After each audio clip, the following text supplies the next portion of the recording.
Race 25 recap podcast that has a seal of approval, the UR team number, Facebook groups, Amazing Race podcast. My name is Michael Harmstone, and I am joined as ever by our version of the slippery pole, the slippery Canadian, Logan Saunders. Afternoon. Good afternoon. It is actually afternoon for once for you, isn't it? And returning after a 2-week hiatus, our special guest star, the one Australian thing that David Bindley wants to see the return of less than the mole again, Ben Powell. It actually fits this week. We are live for the next hour-ish, so if you want to get in contact with us, you can post comments on this video if you're watching on the YouTube channel. There's Q&A on the Google Plus page, or you can get your opinions in on the Facebook group, which is linked in the video description. Alternatively, tweet us using the hashtag YattonCast, which you can see whenever Ben or I speak. Somewhere down there. An hour is too long. Yeah, we only managed half an hour on this episode last week, Logan. Well, it's pretty easy to only be half an hour for a fake episode. You mean it was a hoax? It was a hoax. A ruse? Yes, a hoax. Oh, I had so much fun last week. Just being mean to people in Amazing Race 24/7. Never mind doing the spontaneous podcast. Some of them are probably watching this and thinking, I can't believe we fell for it, and they're just going to mock us for the next hour about the hoax. So would one of those people be Margie? They're laughing at him! I think we've actually mentioned Amazing Race 24/7 more than we have the YATN group. Yeah, probably. Mainly because at the moment, Amazing Race 24/7 is so much more entertaining. Us came from. Yeah. Our genesis. So, we had a nice kind of week off last week until 11:30 my time, when we just decided to take the piss a little bit. And we are back As with you do. new episodes. Yeah. And Ben just couldn't be bothered waking up for us. Let's be honest. The offer was there, but Ben went, nah, I'm sleeping instead. I want to go watch Big Adventure instead. Oh, nobody watches The Big Adventure, don't lie. Yeah, World's #1 show, right ahead of Utopia. almost as many people watch The Big Adventure as Australian Big Brother at the moment as well. That's because Australian Big Brother just sucks this year. I mean, one of the intruders that entered only like 20 days ago is one of the contenders to win. That's how bad it is. I thought they'd already had the finale, you know. No, it's like in the next few days. All right, Priya's blatantly going to win, though, isn't she? Or Australian Nedda, as I've seen her be called. It's Sky. It's probably Sky or Ryan's game to win at this point. So, and the Ryan option is infuriating because he's like, did you see Gina Rio's season of the Big Brother UK? Big Brother UK? Yes. He's basically as much a season driving force as Sam Evans. Oh yeah. Who did eventually win? Yeah, and he doesn't even have the luxury of being deaf. Did I just say luxury of being deaf? He doesn't even have the luxury of being deaf in Welsh, so he doesn't even have that to fall back on.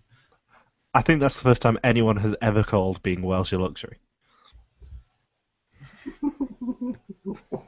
Hi, Wales.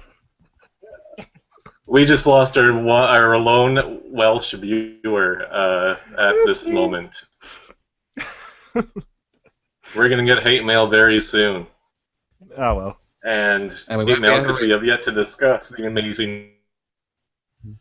Yeah, the difference is hate mail from Wales will probably have a lot of Y's and F's in it. Races and USO as well. And I've just made a Welsh language joke. So, previously on The Amazing Race, so long ago now, Jim and Kim sped ahead, Brooke and Robbie fell behind, Jim and Misty and Kim and Ali became rivals, Tim and TJ suffered for their art, Brooke and Robbie went operatic, Jim and Misty won the leg, and Tim and TJ were saved from elimination. Yay. Dun, dun, dun. Indeed. And teams are now heading to Malta? That's in Italy, Spain, some sort of Spanish. I love how Greek. Is it its own island? Yeah, I love how confused the racers sounded when they said Malta. They really were not expecting it. Malta? Didn't they have to file like papers for the Malta before the race? I'm surprised that they're like, especially in Amazing Race 16, where they went to Seychelles or Mauritius and Amazing Race 10, where teams are so surprised. But I'm thinking you had to file like the visa papers before the race started. How do you not know where that is? Yeah, to be fair, they have to file visa papers for roughly twice as many countries as they actually need. So they've probably got ones for like Greece and France and Spain, that sort of area, as well as Malta. And they didn't even mention which city in Malta they were going into. It's as if they treat it like Singapore, where the whole country is just one city.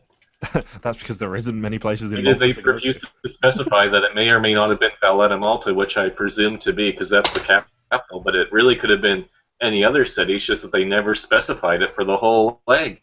Yes, as far as I know, it was Valletta. Valletta is what it says on the UR team number recap thread, so Valletta is what it's going to be. Alrighty. So why not specify the city? That just seems dumb. Exactly.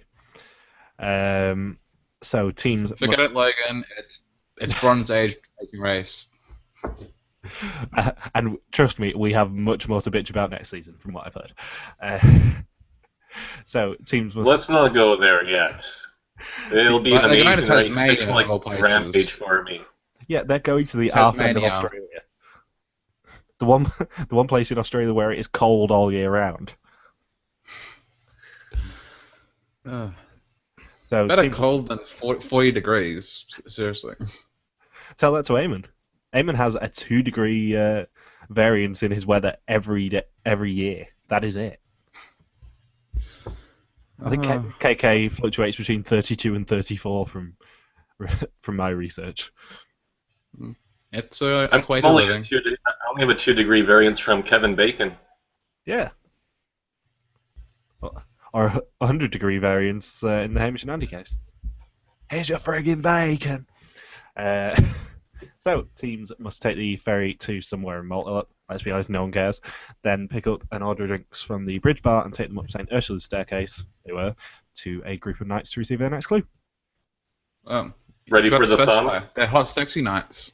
Yeah, they are hot, sexy nights, apparently. Kim and Ali's unnecessary flirting again. You guys weren't ready for the thumb, were you? Given the rest of the innuendo in this episode, no one was ready for Jim's thumb.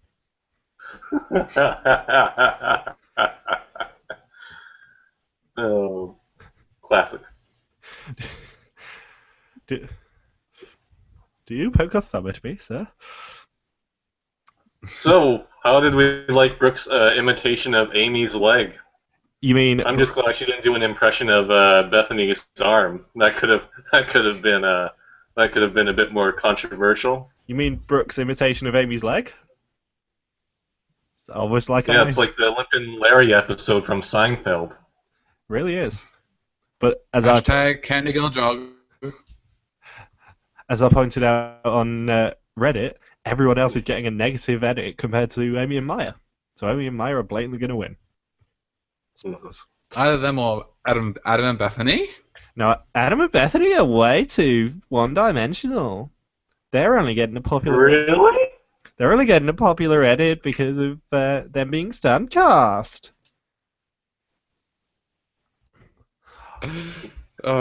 Also, Ben, I have a request from last week. Could you please do an impression of Bethany on Laughing Gas for me? We did discuss this last week, but. Oh, this is all so sudden. I'm going to have to go to my dressing room to prepare.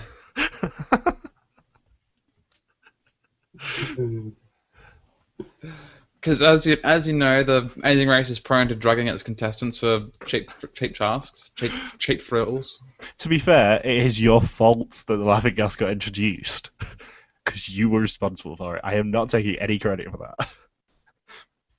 I just introduced it. You spun it out of control. You're the one who said the roadblock contained people being laughing gassed.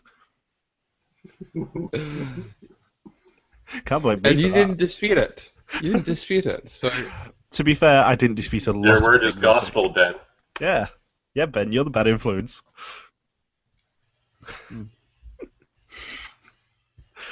What do you think Amy's pre-race exercise regiment was? Probably trying to run about a mile. Run a mile and completely tweak your knee, Hill style from Amazing Race Asia 4. Maybe she just fell over at the start line and hit her knee on a nail or something. Ah, Jim and Marsha reference. Let's keep going. Marshall Lance is next. Who else has injured themselves? Amy and Daniel. This is where the tumbleweed blows. Maybe Amy has more mobility on her legs than Amy, than the other Amy. We got two Amy's now with bad legs. This is going to get really confusing. Amyception. Amyception. Yo, dog, I heard you like Amy, so we put Amy's in your Amy's. Okay, then. So on the ferry, it looks like we're getting a exhibit reference. Yeah. So on the ferry, it looks like we're getting a story set up with the cyclists getting U-turned next week. Convenient, that how they were shown last time to be clashing with the front runners, Jim and Misty, and this week they exile themselves on Exile Ferry away from the rest of the four teams. Also, and hashtag Philip Shepard moment. Yes, also known as Viper and Sniper, Muller and Cuthbert, and Cookies and Cream, respectively. I'm just glad they didn't say vanilla and chocolate. Cookies and cream? I gotta ask, what's the matter with the other team? Yeah, Tim and TJ didn't even get a nickname, and nor did Adam and Bethany. They're blatantly not entertaining enough. Yeah, it's like, screw it, we did 3 teams worth of nicknames. You guys are screwed, you're just going to go by your regular names. Yeah, I'm glad that Stephen Lynch was not anywhere near Amy and Maya when they were coming up with nicknames. Because he hates vanilla ice cream, he likes chocolate instead. I know he likes his soul food with a little Wonder Bread. As he sung just over a year ago, actually, when I went to see him. Awesome. And apparently New Yorkers like to hang out by themselves. Yeah, I thought that's the reason why Kim and Allie were by themselves. They said, we're New Yorkers. So apparently New Yorkers are solitary people when interacting with other Americans from contrasting environments. That's why there's 20 million of them. Yeah, at risk of sounding like I hated the city of New York, which I pretty much did, New Yorkers are supposed to be brash, nothing else. And Kim and Allie are from within New York, so that's the brashest of the brashiest. Exactly. I mean, I barely went to Brooklyn, but they have the reputation of when you're walking past them, thanks to Grand Theft Auto, going, "Hey, I'm trying to walk here." I'm walking here. I'm eating here. Oh, that was actually Texan. Yeah, that was. I'm working here. Our segment called Aussies Doing American Accents. You know how we have Malaysian asks? Actually, we had Eamon doing some impressions, didn't we? I forgot about that. Yeah. Ben, you could take over the mantle of impressionist of Yatancast from Eamon. I found like a week ago. I can do Carol Channing, so that's a big plus for me. Was that from watching Whose Line by any chance? Yeah. Oh, my head hurts. I know what you're thinking. Did I fire 7 shots or 6? Ow! Well, in all this confusion, I forgot myself. So you got best to ask yourself one question. Do you feel lucky? Well, do you, punk? That's not really Carol Channing, but you get the idea. I've seen that clip. Tweeted this about half an hour. What was Misty's nickname referencing? I had to Google it because I had it written as CUSPIT, but it's cuspate, which I believe refers to a cusp, which is a tool used in dentistry. Because I did Google it yesterday. Oh, okay. Because I had it written down as husband, and I'm like, what the heck is that? No, so it was definitely that makes a lot more sense. Molar and Cuspid. Yeah. So Jim's an annoying thing that you have to take out, and Misty grates on you. Yeah, any of the pointed parts of a canine tooth or molar, according to Wiktionary. Oh, okay. But for our sakes, we'll call them molar and custard. So what about those fireworks? That was neat. Yeah. Apparently you get fireworks if you enter Malta by ferry. All of Malta just welcomes you. Or maybe they were shooting at the races. Maybe the... Hey, they got Bethany's other arm. How tragic. Oh my god. Oh.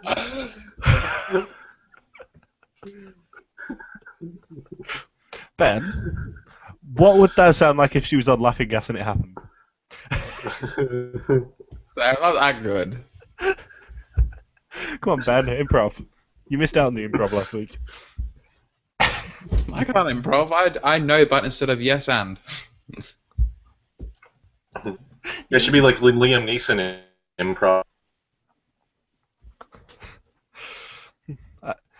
On the note, I'll find you and kill you. that was Bethany as Liam Neeson. I'm tired of these mother effing snakes on a mother effing plane. Bethany does the hits. Bethany is a hero. Don't blame it on the sunshine. Don't blame it on the moonlight. New. She did have her out for the holidays. Come in with the speak English. Out for the holiday season. That one day my 4 little children will be judged by the content of their character and not the color of their skin. Alright, I'll stop. Bethany Hamilton is the woman of 1,000 heroes. The advert just has her. She should do the alphabet stuff. The advert just has her with an American flag waving behind her, reciting all the famous lines from films. America's hero. My axe is broken? This is bullshit?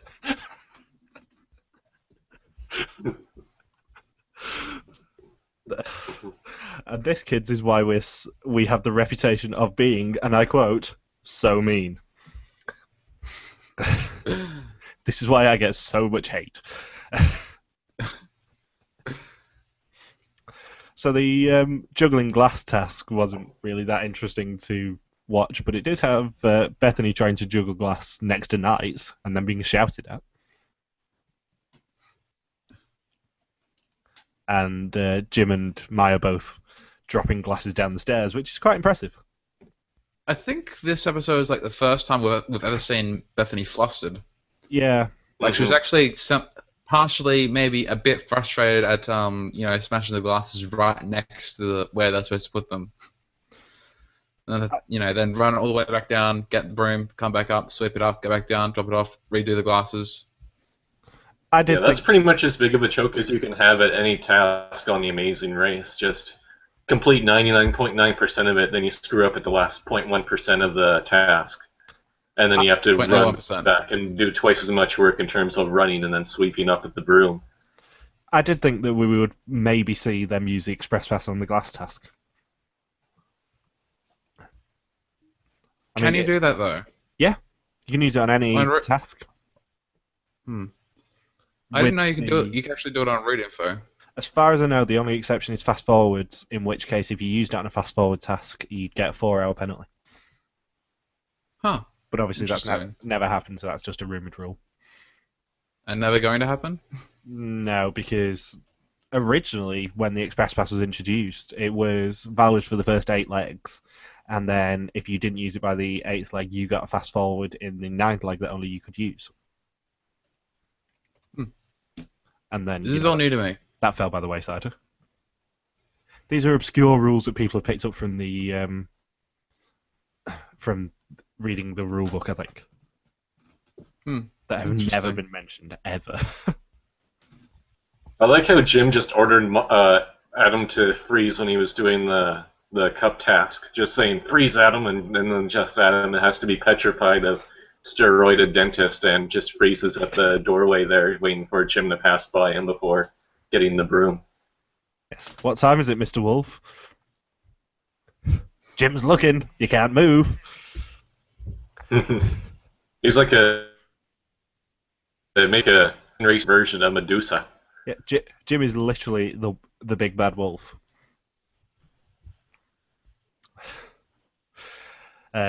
So Kim and Ali left the active route info in first, Jim and Misty in second, and Team Thompson now make their way to the boathouse at the Zurich Sea Valley to find a pennant with their departure times on for the morning. I like how Kim was frustrated with Ali going so slow at the cup task. Kim's nickname is Kim Nonstop, but with the way Ali was walking at times, I think her nickname should be Ali Some Stop. Burn. Yeah, I got them good. You mean your new Twitter friends? Yes. We're BFFs. I thought so. You're so mean, Logan. Logan, you're so mean.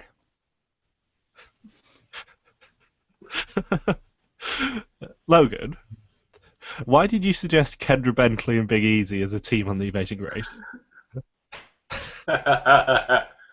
Yes, apparently there's a question on Reddit that asks if you could pick two racers from separate teams to race together on the future season of the Amazing Race. I immediately shot in with Kendra Bentley and Big Easy for obvious reasons. Wouldn't she say that he was from the ghetto part of New Orleans or something? Most likely. Most likely. Did Kim ever get drunk with the hot, sexy nights at the Malta task, at the cup task, or was that edited out? Yeah, she probably went back after the got the departure times at the boathouse. Yeah, screw sleeping on concrete. Besides get drunk with just nights. I kind of do like the fact that we've had 2 legs in the row where it's been overnight stops now. Because it just kind of... More team interaction. Yeah, it's nice to see a bit of team interaction. And in theory, if I didn't know anything about next season, I'd probably think that the producers are learning from their mistakes slightly. And I'm still pissed Tim and T to as Team TNT.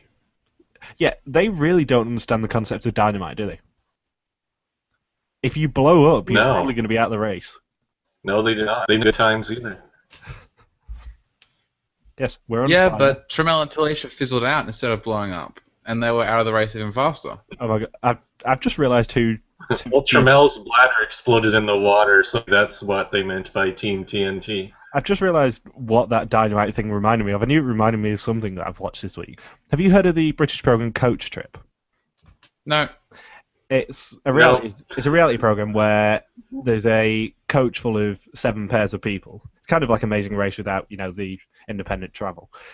And each day they do two tasks related to where they are, and then have to vote for one of the teams to leave the coach. And after you win the vote 2 days on the trot, you get kicked off.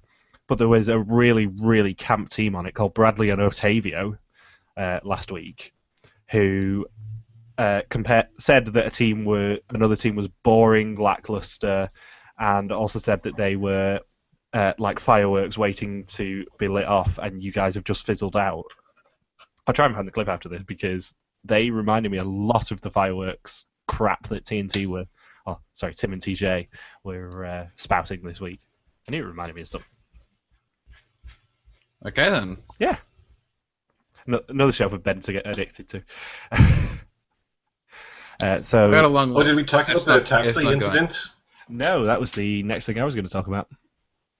Yeah, with the wrestlers completely calling Kim's bluff in the taxi on the way to the overnight departure thing, or the overnight concrete hotel. I honestly think the bigger part of intrigue for next week is who's going to U-turn Kim and Ali, not whether they get U-turned. Because we now basically, like a good murder mystery, have a motive for at least 3 teams, if not more.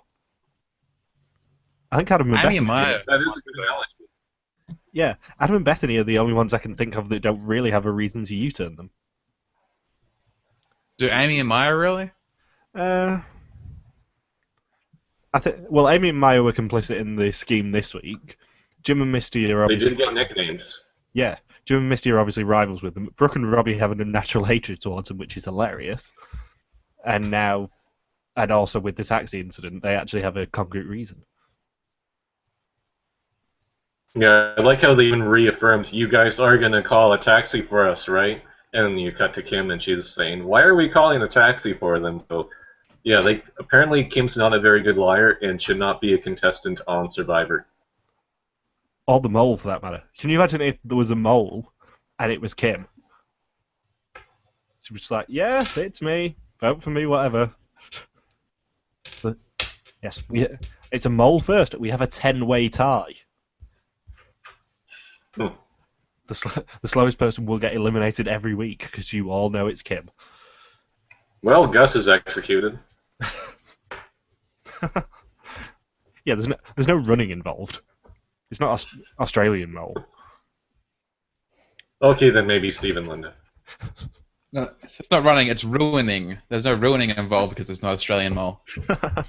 I'm more thinking of the final quiz from the last season of Australian Mole, where for some reason the first 10 questions, were just you guys can all do it on tablets. You get to walk between questions because they're all asked by previous contestants, and then by Shura. Huh. I love how I've watched more of the more recent series of Australian Mole than you have, Ben. I watched 1 episode. And then I saw it was on multiple times a week. I'm like, no, go away. Yeah, and I always have time for the mole, even if it's terrible mole. Only Big Brother is allowed to pull that stunt. Well, I gave up on that again. Well, every single foreign station of Survivor ever can pull that as well. Also, pretty much every foreign season of Amazing Race as well. Because Vietnam does it, China doesn't. Israel's just started again. That's like 3 episodes a week sometimes. Philippines is terrible for it. That's 6 episodes a week. What? Yeah, 6. That's why they're supposed to about Amazing Race Philippines all the time? Yeah, 6 episodes a week, Monday through Saturday. What do they do? Just nothing? They have one task? Yeah, it's like 1 task an episode. It's half an hour episodes, but 1 task an episode. Oh, sure, in real time. Yeah, pretty much. The Lord. The show broadcast as a weekday program, airing 30 minutes per episode 6 times a week for 10 weeks beginning October 6th. The Race to the Pit Stop airs on Saturdays, and a 30-minute recap of the weekly episodes airs on Sundays. So it's actually on 7 times a week. 30 straight hours of Amazing Race footage. Wow. Yeah. Do they not have editors to edit anything out? Pretty much no. Also, it looks like they're going to have a double elimination leg at some point because they've got 1 team too many left now. I wonder why. They had a surprise non-elimination this week, which kind of pushes it into we're going to have too many teams. Just when you thought this race couldn't get any slower. Should we get back to the American one now, really? Yes, let's get back to the better one. Away with an episode every single day. Yeah, that's because even Big Brother is a show that once had Makosi, Kinga, Nadia, all those things, and their wine bottles, and the jacuzzi. I've actually watched a bit of Big Brother since you last said it, so that doesn't faze me now anymore. Yeah, you know what I'm talking about, though. Yeah, I mean, if he told Logan, it probably phased him, but not me anymore. I think I'm pregnant. So Kim and Ali, Tim and TJ, and Jim and Misty get the 7:30 a.m. departures, and Adam and Bethany, Brooke and Robbie, and Amy and Maya all leave at 7:45. So Sweet Scientist really needed that semi-equalizer after needing 6 attempts to carry those glasses. Yeah, really. And of course, we then have the delightful scene of everyone bitching about having to sleep on concrete. Who cares? Brooke still had time to put on her makeup, though. Yeah, she did. Yeah, She should just do the Sarah thing and get it tattooed on. Logan will not get what you mean, but I do. And I agree. I still couldn't believe it when she actually did that pre-season interview saying, yeah, don't need to do any makeup because I've got it all tattooed on. I'm like, really? It's Australian reality television. What can I say? Also, this is going to be nowhere near the worst place they've slept on the race, because I'm pretty sure sleeping on a Shetland beach in tents would be much worse than this, given how cold the Shetland Islands will be. If it wasn't filmed in summer up there? Yeah, but the Shetland Islands are like Tasmania. They are cold all year round. Guaranteed. Okay. Yeah. I feel like we've had this conversation before. Yeah, we probably have.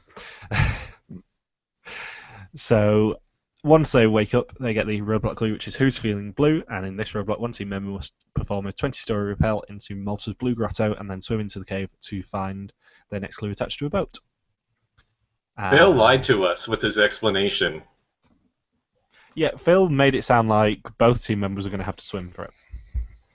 Oh no, not in that sense. I meant that he said Malta is well known for craggy coastlines and rock formations, and I thought none of these teams even knew what Malta was. How could he say that Malta is well known for anything? That's just a lie. I'm pretty sure you couldn't. Looking at that map above me, pretty sure you couldn't pinpoint where Malta is. I know where Malta is because I watched a documentary on Malta once. Well, why would both team members be doing the swimming if it was a roadblock? Yeah, that's what Phil made it sound like. I was like, really? This is going to be something for me to bitch about. But no. Phil just misspoke. Phil misspoke, you want misunderstood. Yep. We had Ali, TJ, Misty, Bethany, Robbie, and Amy all performing the roadblock. And wrestlers can't swim. No. Kind of like a guy with 3 times as big of muscles as me, who can't even kick her legs, couldn't even make it to the back to the boat. Yeah, it's kind of like certain other teams that you can think of, really, who can't swim. Anyone want to guess? And are we going to mention my favorite roadblock moment of this week? And what's that? Could it be Ali spitting? That too. Right, that's number 1. I was maybe the second best moment. He and Tim getting to the roadblock clue, and both of them complaining that they have too much clothes. But I don't have no clothes! And Mark Jackson from Amazing Race All-Stars at 20 is probably watching from home thinking, but I ain't gotten too much clothes. Can't have too much clothes on the Amazing Race. But I ain't got no clothes. I'll buy you clothes. My favorite bit. Maybe you should borrow Misty and Tim's clothes. My favorite bit was Brooke turning into Brooke whining about everything again, because Brooke, Robbie's not swimming too fast. How is that possible? Bethany's an amazing swimmer. How is that possible? Amy beat you to the boat. How is that possible? We can't get a taxi. How is that possible? I kind of like the fact that they I never thought of Brooke that way before. They are strongly burying Brooke on this edit now. But how is that possible? I can't believe it's not butter. How is that possible? Adding another string to Ben's impressionist bow. I was doing a line. I wasn't really doing an impression. Maybe that's next week. We need to get a season where Ben can just do an impression of everyone.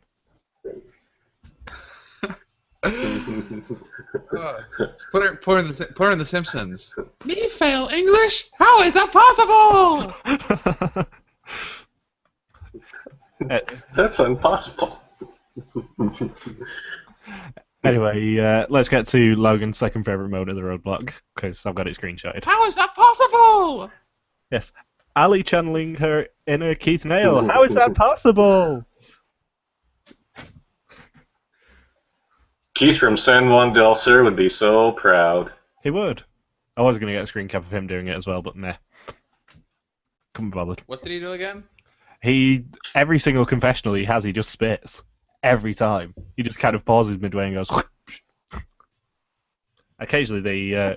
It's like Myrna times infinity. Yeah, occasionally they do a pating noise. They need to have Ali, Keith, and Myrna all have a spitting contest. And then maybe some of the Australian racers with the BC pellets from the Namibia leg also get in on that. Yeah, and if it's a reality show, can it be hosted by US swimmer Mark Spitz, please? Call it Spitz or something.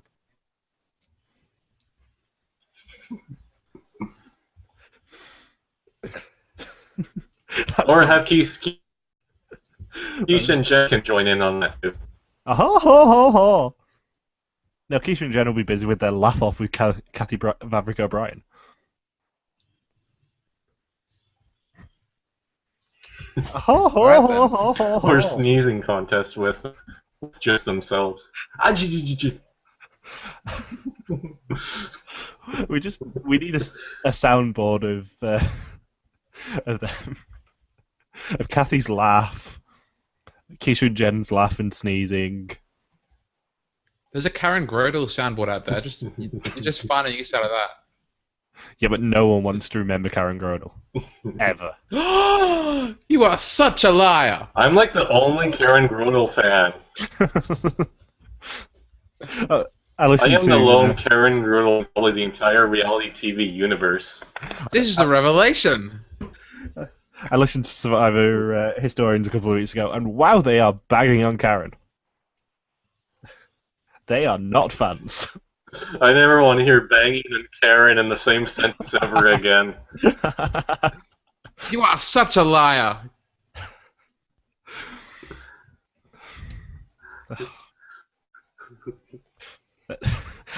Yeah, quote of the week. I never want to hear banging and Karen Grodel in the same sentence. There needs to be a Karen Grodel home light test. Okay, question. Do you like this fruit? No. You are such a liar. I'm sure Jeremy Kyle can settle that we won. So, have you seen the 7 or 8 Karen Grodel videos on YouTube where it's just Survivor moments with Karen Grodel? And just her saying, "You are such a liar," by any chance? Yeah. There was a really, really funny one where Ozzy plays the fake in the Immunity Idol, and then they have Karen Grodel cut in on that one. That just made me laugh for 10 minutes. And that clip, I think, was uploaded about 2 or 3 years ago. Yeah, it was like after Jeff throws the idol in the fire, and I was just like, "Come on, Jeff, that took hours to make." And then it's like everything I do, you have a snotty remark about. When I throw a stick in the fire, you say, "Oh, Karen, why did you throw a stick in the fire?"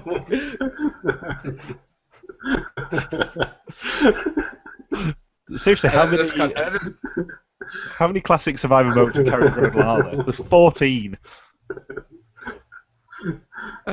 Anyway, back on track. 35 minutes or so into the episode. So once teams complete the roadblock. Was anyone amused by the route marker name for after the roadblock, where the place that they had to go for the detour? The rhyming route marker, Saint Scholastica on Antica.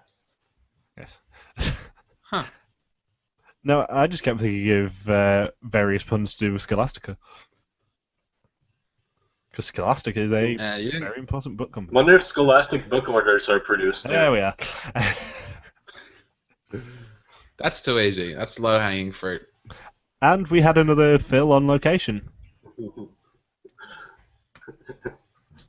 Just like, never mind, I'm not going to make a joke on that. I was going to make like a Meredith and Gretchen joke, but we can continue onwards. Logan, you made a joke about fireworks blowing off Bethany's arm. I don't think anything's out of bounds to it. That needs to be Or in the hanging description from of the post. the stunts and these lunging. Did you say... Don't you dare, Michael, don't you Whatever dare. their names are, I can't remember at the moment. Phil and Kathy. Did you say... Phil and Kathy. Nobody said that word. Did you say the word... lunge?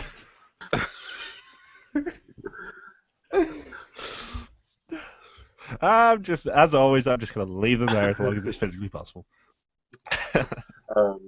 So, at that street we had... Do not. We had the choice between the blind detour and the speed bump, where Tim and TJ sadly did not have to climb the slippery pole, but instead must paint a shield with the multi-cross each to be able to continue onto the detour. And it's the first ever blind detour because the producers blatantly knew that no one would have picked playing Gostra if they actually knew what it was. Because it's a choice between Flag and Shine. That was a really stupid twist.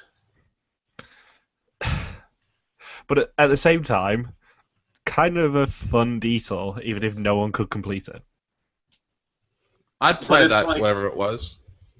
It's like zero information, though. You're just judging it by two. So I'd be like saying, you would go with the most pleasant one. It would be like saying, picking between playing with puppies or goat's diarrhea. I mean, you're gonna go for the happy puppies more Goat's so diarrhea, than goat's diarrhea, and the goat's diarrhea maybe just looking at a picture of a goat's diarrhea, and then happy puppies might be carrying 1,000 puppies over a period of 3 hours. I mean, you could just throw any two words on there, and the more you could just make the most pleasant sounding one be the toughest one. That's just dumb. That's deceitful. It's a deceitful detour. But it boils down to, nobody would have taken Flag at first if they knew what it actually was. So. Oh yeah. Mm-hmm. Also, when we inevitably have another off-season week next year or next season, we blatantly need to flesh out the puppies versus goats diarrhea detour. I think next season might be comparable to goat's diarrhea, from what I've heard. There we go. But just the blind detour choice. There's just no decision-making process in there. It's like in the newer seasons with having two roadblocks in the same leg with no detour, because whoever didn't do the first roadblock just has to do the second roadblock by default without knowing what that task would have been in the first place. So, I think not happy. I think the whole point of it was you go down and have a look at a task, decide whether you could complete it. So in this case, it'd be Gostra. And then if you think, I can't do it, then you go find the boring detour and cut your losses, basically. Yeah.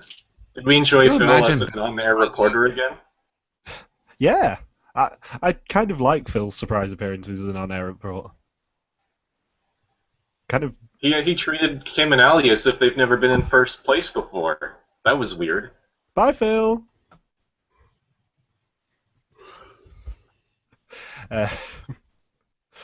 So in Flag, teams must take part in the traditional Maltese game of Gostra, climbing a greased-up pole in search of a yellow and red flag, respectively. Once teams members each get one of those flags, they can exchange them for their next clue. And there's our greasy pole. In Shine, teams must retrieve a suit of armour each, put it on, and then polish each other's armour to the satisfaction of a judge to receive their next clue. Was this Malta, the country of sexual innuendos? Yeah, was this detour just done to make Phil say dirty things? Greasy poles or polish each other off. This sounds like a great detour. It's ridiculous. Also, does this detour have the record for the most switches ever? We had 6 switches. 6 switches? Yeah. Possibly. Because Adam and Bethany used their express pass. I'm trying to think of an detour in the past that was notorious. Yeah, Adam and Bethany used their express pass on flag, but didn't. Would have had it go anyway. Then we had Tim and TJ who switched twice. Amy and Maya, Brooke and Robbie, Jim and Misty, and Kim and Ali all switched once. So it's 6. Which is Bethany can do anything except this. Yeah, Bethany would have had to be really careful running up that pole. Because but they're surfers. They actually have a sense of balance, polishing unlike has to have been the one really TJ claimed to have. So who knows? yeah, but at least if you run halfway and get to the yellow flag, you have a choice of which direction to jump. She would have had to jump to the right because that's the only arm she could grab the flag with.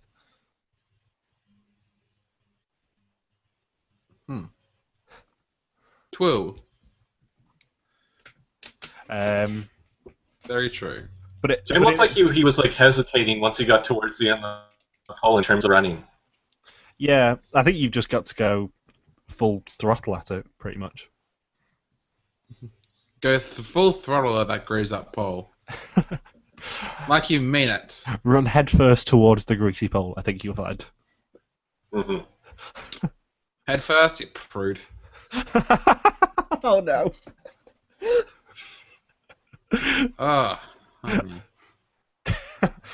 Listen, Ben, you do not want to try. You do not want to try and out innuendo me. Don't even try. Do not. Oh. Learn from this. On the just going back to our earlier discussion on what the hell is happening with foreign versions, I've heard a horrible rumor about the current Chinese version. Apparently, they're going to have what's known as a revival pass and bring back an eliminated team and have a final 4 in the final leg. That's a dangerous precedent. Even worse, the team that came back is the team that got eliminated first.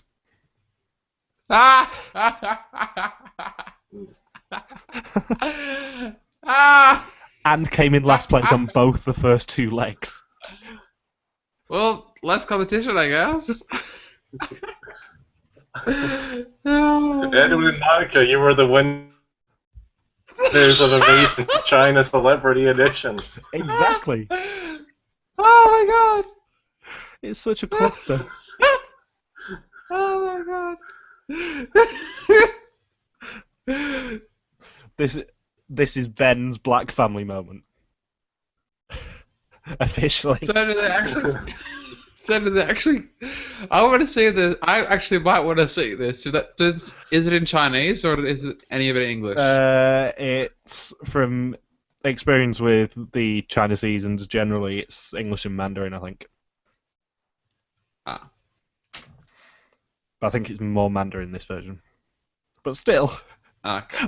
I looked at the RFF thread and he was just going, "What the actual?" But Yanni and Nadine, you go second shot at the race. Yeah. Could they? What about that team, Bilal and Saeed? They could bring them back too. Yes, or as they're known on your blog, the bullshit section. Yes. Also, talking about what the hell is happening on international versions. Why, Israel? Why are you doing this to me and only having 2 first legs, each with 7 teams? Do you not realise my spreadsheet is going to be fucked because of you guys? Oh, so like a split premiere? Yeah, they're having treasure hunter. They're doing it treasure hunter style. But with an elimination. That actually sounds like RuPaul's Drag Race style, because that's what they did with the last season. There was 14 teams at the start, so they had like half the teams in one premiere, half the teams in the other premiere, and then just merge them in the next one. Yeah, I like the idea of Israeli producers intentionally copying RuPaul's Drag Race in the US. Yeah, they're doing two 7-team premieres. The team that comes in 7th each leg goes home and doesn't leave Israel, and then the remaining 12 teams then leave the country. Somehow. So yeah, basically everything on this Israeli season is going to be an asterisk on my spreadsheet now, because they are trying to screw me over. Oh, anyway, Adam and Bethany leave the detour in first as they use their express pass, as I said, and then Jim and Misty leave Shine in second with Kim and Ali in third, Amy and Maya in fourth, and Brooke sadly broke her butt in this detour. And that's her moneymaker. It is indeed her moneymaker. Shake it like her Twitter pretty much confirms that she's not really lying about that tragically. Bobby took a hard fall. That was a very Survivor-like moment there with the way he fell off the pole there. That was very Wipeout-ish. It was very white. Yeah, that's what I wrote down. That whenever the team fell off the pole there, it was exactly like cut from Wipeout, especially when it was in slow-mo for that one shot. Robbie, I'm thinking, get it come on, frustrated Race, you're at better me. than doing slow motion falls. Yeah, thankfully Phil's not on site that much. Previously on Detour. Survivor. And the one good thing the Shine Detour wasn't the cleanest. Yeah, the one good thing that came out of the detour was it got Robbie out of his clothes, so I'm happy for that. Robbie wins immunity. But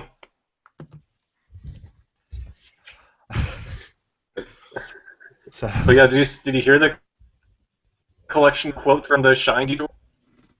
Oh, there was various polishing smut. Yes, there's two that came out, and they came out back to back. I'm not joking. The dentist said, I think it was Missy that said, putting so much pressure on my hips. And then it cut to the cyclist where Ali is saying, tell me if I'm hurting you. And it was back-to-back lines, like direct cut. There was no gap in between. I'm thinking, geez, guys, we're having way too much fun with that one, especially after Phil says that they have to polish each other off in the task. It's like, wow, Malta is a very interesting place. I honestly think that the editors considered this sent from the heavens in the same way that the Canadian editors considered the fast forward last season to be sent from the heavens for them. As I found out, actually. With that editor going, oh my god, you should have seen the pictures that we've got in the office. Yeah, let's not talk about the Canadian editors. It'll have to be explained to Mum and Dad. I'll explain it. I explained it to Logan when we saw him. So after the detour, teams must head to the pit stop for this leg of the race, Fort Manuel. The last team to check in will be eliminated unless they're Jim and Misty. Which is a tribute to Manuel, who was the very first person executed in the first season of the American version of The Mole. How many mole references are we going to make this week? Enough so that viewers are thinking, oh yeah, The Mole. Let's do another campaign of that back. Yeah, just do it with the Dutch production team. Maybe bring Art over because Art is an awesome host, and then just let them run wild. Let them do whatever they want to do. And that'll be cancelled after one season. Yeah, but it will be the best mole season ever. Yep. Well, at least we got one out of it. All they have to do is just bring back sneaky. Jim and TJ pulled oh, sorry, go ahead. Yeah, all they've got to do is bring sneaky clues back, like they do with Dutch Mole. I still want to. I'll just bring Dr. Nicole back. She can kill you and make it look like an accident. And she will beat you in this game. And she will lose her job as an OBGYN, according to Paul Grassi's documentary. Yeah, he's a filmmaker now, isn't he? Super conservative filmmaker, should we add. He's not a fan of people threatening to kill each other on the mole, then. I'll add that clip of Nicole telling what's-his-face that she'll kill him while he sleeps is the only clip I've seen of that season of The Mole. The thing is, that actually isn't a bad season. It's just that it is not as good as the rest of the American seasons. Well, my sister and I figured out who the mole was by the end of the first episode. I figured it out. That kind of ruined it. Yeah, pre-season, they spoilt it, basically. because they did a poster saying "I lie with my eyes," and the mole was the only one wearing glasses. Fun fact. So, but yeah, Tim and TJ have their own Kisha and Jen moments by running barefoot through the streets of Malta there between detours, because at the Shine detour they took off their shoes and then ran back to the pull one and had to run back up the streets again back to the Shine detour. So a very Kisha and Jen inspired moment for them. I do think that this detour was just set up to try and get them as filthy as is physically possible. Between the grease from the... Stop laughing at them, Michael! That's rude! To be fair, they did call me a bitch. But yeah, they... from the slippery pole with all the grease on it to the muck from the suits of armour, they were just trying to get them filthy, I think. Mm-hmm. I'd like to see Amy try to run up a pole again. That was one of the saddest things I think I've ever seen. Imagine if like Peggy and Claire or Gus had to do that task. That would have been hilarious. Or Steve and Dave from Amazing Race 4. Them trying to run up that task. Or Jim off of Marsha. Or Adrian and Dana. They would have been terrible at it too. Oh, Adrian Dana would have been saved. The race over it. No, he would have been saved for the high wire test next week. That too. Which, calling it now from my from seeing Amazing Race Australia, will probably be between the Marina Bay Sands Towers 1 and 2, because that's always where it is in Singapore. Can you imagine Adrian doing the high wire toss between the two buildings? Like when he falls off, there'll be an architectural collapse in the middle of Singapore. He would be hanging upside down. I'm pretty sure of all the high wire tests that Amazing Race does regularly between its iterations, I think the Marina Bay Sands one is probably the highest one. I don't think they do any higher generally. Because the one in Amazing Race 16's first leg actually wasn't that high in the grand scheme of things. I'm having a little trouble, guys. It still calls Adrian and Dana to quit. So many seasons reference this episode.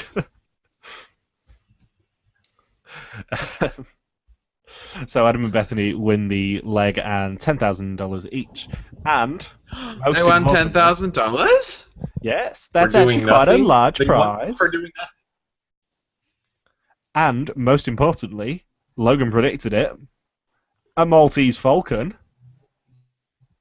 I just predicted that as a joke during our hoax. I did not expect a Maltese Falcon to appear.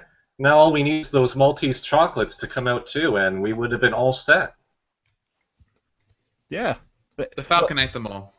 What they should have done the Falcon, is give them their a chocolate bean. I will give them that. The prize should have been your all the Maltesers that you can eat. Or a copy of the film noir film, Maltese Falcon. Yeah. And you get to watch it with the Maltese Falcon. They should have just gone Maltese crazy. Yeah. Yes. Maltese session.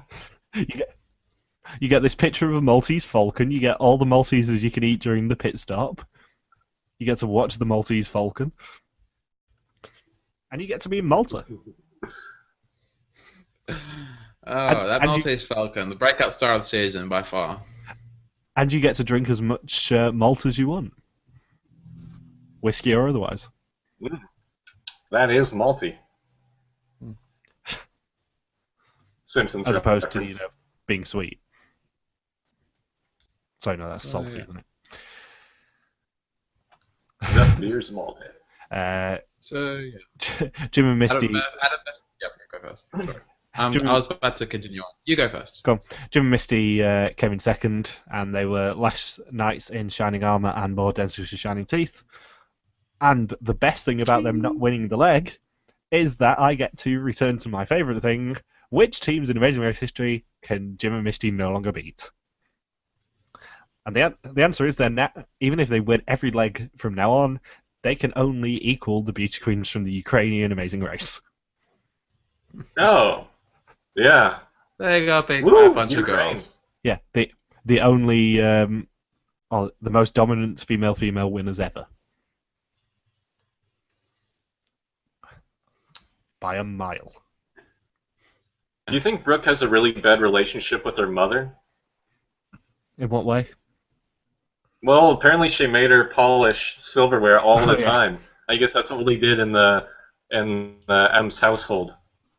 To be fair, if Wonder Brooke, if her mother yeah, was if Brooke was polishing. that hyperactive as a child, you would want to slow her down by making her do something intricate.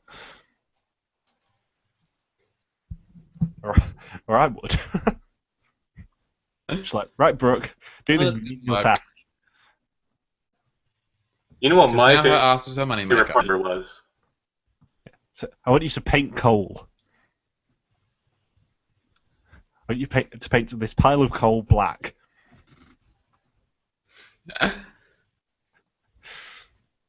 And Logan's favorite part was? Go The jester at the Shine Detour that handed out the clue, because not only did he look like a jester, but his face was almost identical to Robert De Niro's. So Malta has a Robert De Niro jester that was hired by the Amazing Race production crew to hand out clues. To be fair, I think it's a pretty cushy job if you are a clue giver. I can't think of much more fun things than just sitting there doing nothing and then winning, getting paid for it. Actually, Pits Not Greeter would be pretty fun. Round. Pencils down.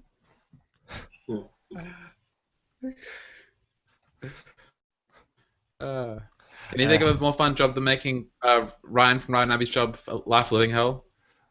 Also known as being Martha Stewart now. Need to play more? Yeah, exactly. And the best thing is, the Russian judge actually wrote him a letter at the end telling him how important he was. It's very sweet. Huh.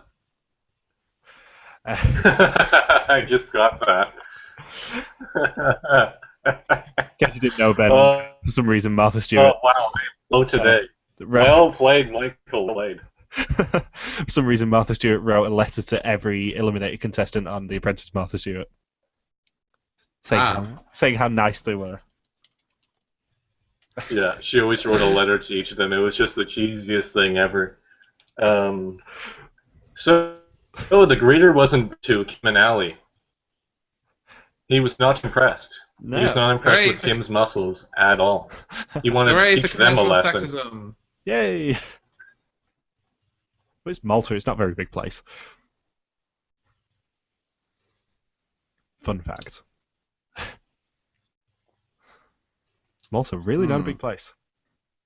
And we also had Maya's victory lap. Yeah, I'm still convinced that Amy and Maya are going to be winning. There's not a chance anyone else is going to win, I don't think.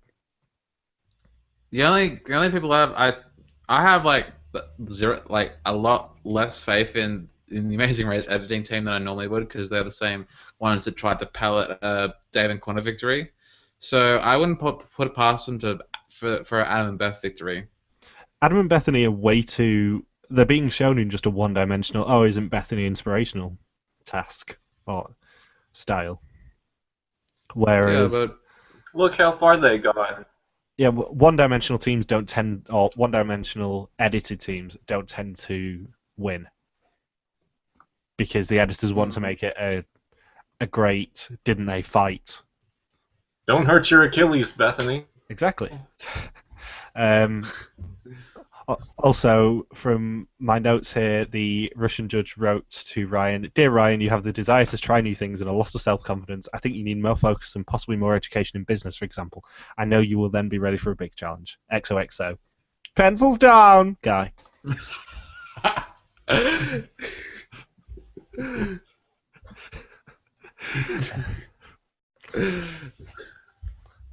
And anyway, yeah, and any team that completed that task then got to go horseback riding with the pencils down guy at his Bedford home and a game of Scrabble with them. Fact. Scrabble. So I made the Scrabble for Martha Stewart's Apprentice. That was a reward. You get to play Scrabble with. That would have Trump did that. Said, hey, Hey guys, congratulations, Penn. We're gonna donate $20,000 to your charity.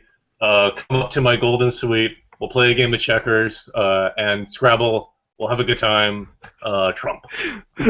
I love the fact that because she was under house arrest, they seriously could not do any proper rewards, so they made the winning team come to her house and play Scrabble with her. Oh, wow. Okay. Yeah. And now for the spectacular moment of the episode. Brooke and Robbie with neck, pillow, and pectoral appearances coming in 5th, and Tim and TJ being eliminated in 6th. Shocker. The fail music they played for one Phil of the, when he missed his arms.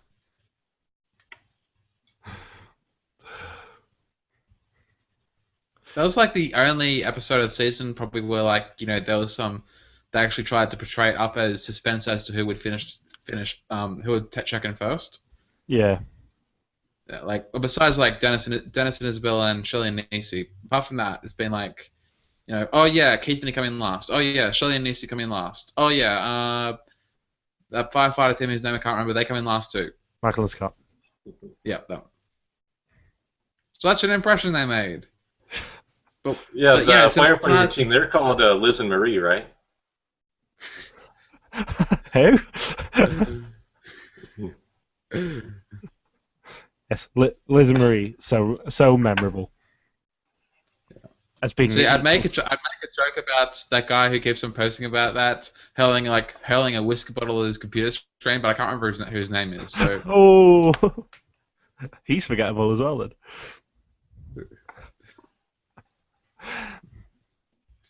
So yeah, and but you know, this episode's you know, race to was so suspenseful. They had Phil looking to see who was checking in. They had the Greer looking to see who was checking in, and they even had the Maltese Falcon turning his head dramatically to see who was checking in. That's such a Burbs moment. That's like with everyone all in suspense, and then they show the white puppy dog during the scene as well. Or just the Black family. When it works. I said, or just the Black family. Thank you.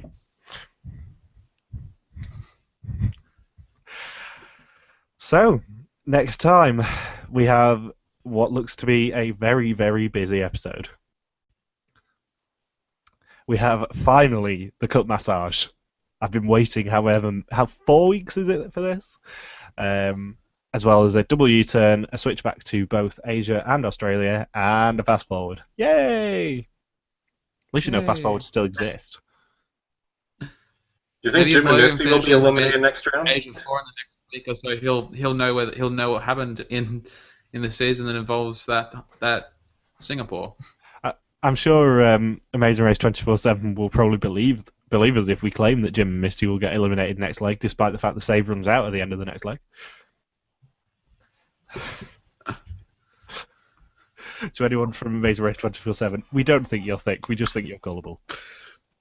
So they could basically just Jim and Misty. The save runs out, so they could basically just go on a self-led tour of Singapore. Just go see the sites, visit a bunch of places, and then do the tasks whenever they feel like it, and then check in last, and still, you know, and still not. Well, they have the save.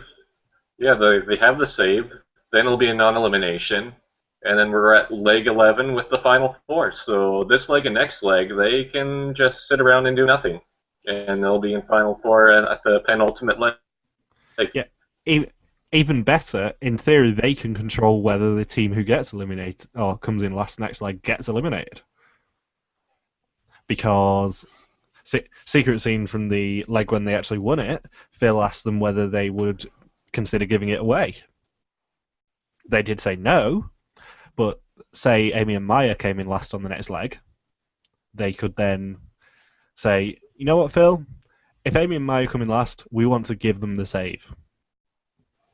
And then they'd Lumilia their way to the final episode.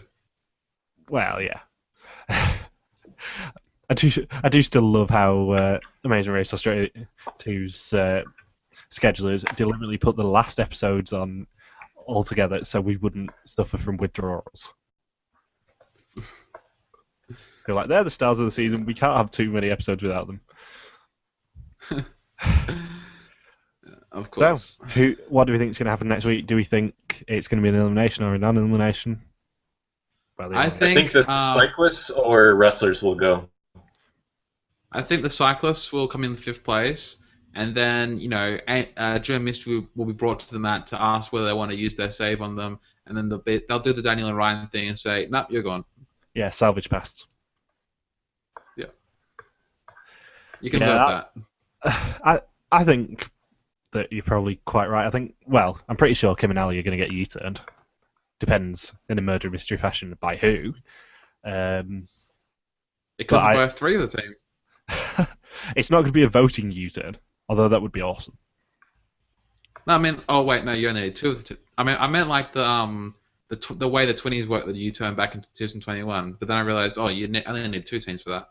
Yeah, you only need 2 teams for that. Say Jim and Misty got to the U-turn first and U-turned Kim and Ali, then one of the, say Amy and Maya got there second, they would then have to U-turn Jim and Misty to veto Kim and Ali being able to do anything, basically.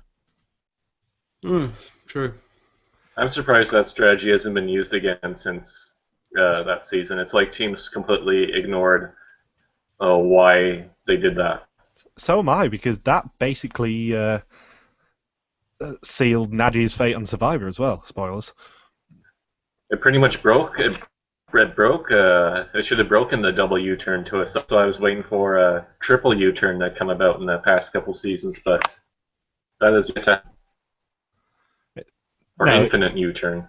It's a triple double blind U-turn. I think you'll find. Triple double? Does that mean we're going to have Light Time and Big Easy again for a basketball task? Yeah.